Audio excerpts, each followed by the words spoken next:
नमस्कार व्यूअर्स, मैं doctor Pradeep Sharma, head of department neurology, Livasa hospital Mohali. आज हम बात करने वाले हैं एक टॉपिक पे जिससे हमारा समाज बहुत ज़्यादा परेशान है। बहुत सारे फीमेल्स हमारे पास में ओपीडी के अंदर आती है, वो है हील पेन, एडी के अंदर दर्द।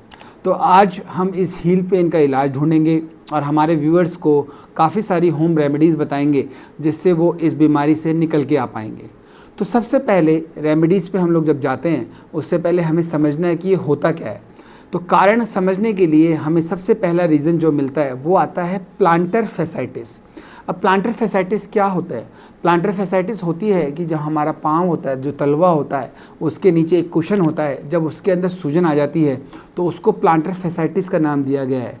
अब ये सूजन किसी भी कारण से आ सकती है, क्या तो आपका वर्क प्रोफेशन बहुत लंबा देर खड़ा रहने का है, या फिर आपके जो शूज़ हैं वो टाइट हैं, या फिर ऊबड़ खाबड़ है, या फिर बहुत ज़्यादा इरेगुलर सरफेस पे आप चलते हैं, या फिर आपके किसी भी कारण या फिर कोई ऑटोइम्यून डिजीज़ है जिसकी वजह से प्लांटर फैसाइटिस हो सकती है।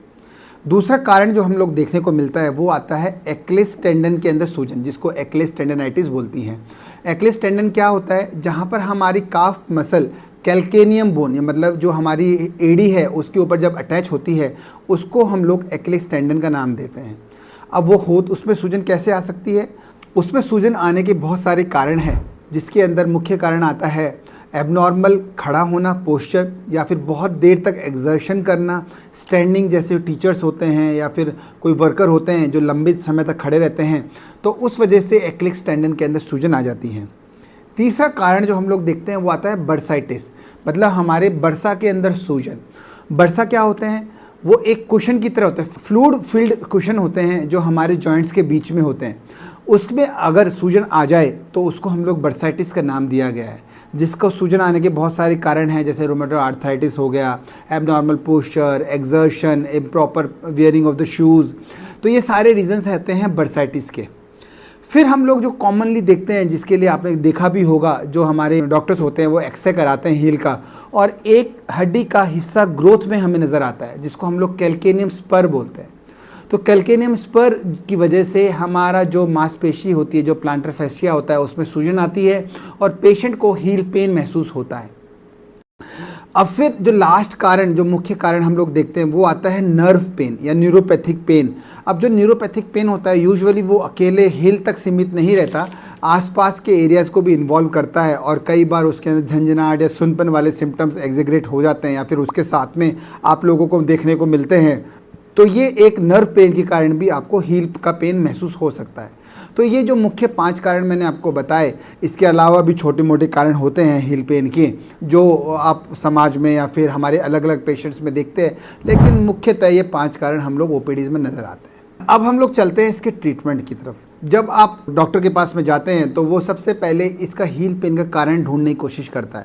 कारण के अंदर सबसे पहले वो ब्लड टेस्ट कराता है, कहीं कोई किसी को रूमेटॉइड आर्थराइटिस तो नहीं है, किसी को कोई घटने की तकलीफ तो नहीं है, किसी को यूरिक एसिड तो नहीं बढ़ा हुआ, या फिर कोई भी जॉइंट में सूजन वाली बीमारी तो नहीं है, किसी तरीके की डेफिशिएंसी तो नहीं है, विटामिन डी की डेफिशिएंसी तो नहीं है। तो सबसे पहले हम लोग करवाते हैं ब्लड टेस्ट।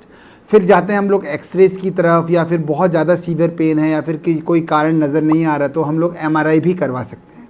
तो फिर हम लोग फिर मेडिकेशंस पे जाते हैं। हो सकता है डॉक्टर आपका पेन किलर दे, आपको सूजन उतारने की मेडिकेशंस दें, या फिर कोई जेल दे या ऑयल दे मसाज करने के लिए। तो ये एक ट्रीटमेंट का हिस्सा है जो आप ले सकते हैं, इसमें कोई भी हार्म नहीं है।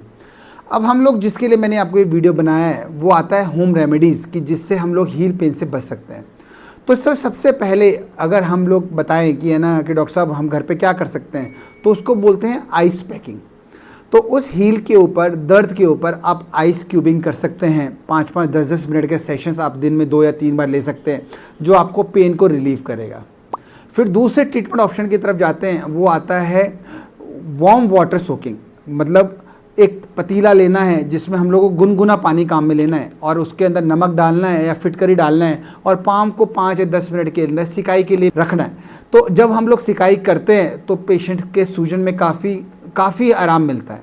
अब इसके अंदर पेशेंट्स हमारे कंफ्यूज हो जाते हैं कि डॉक्टर साहब कब आइस पैकिंग करनी है और कब हमें हॉट फॉर्मेंटेशन करनी है।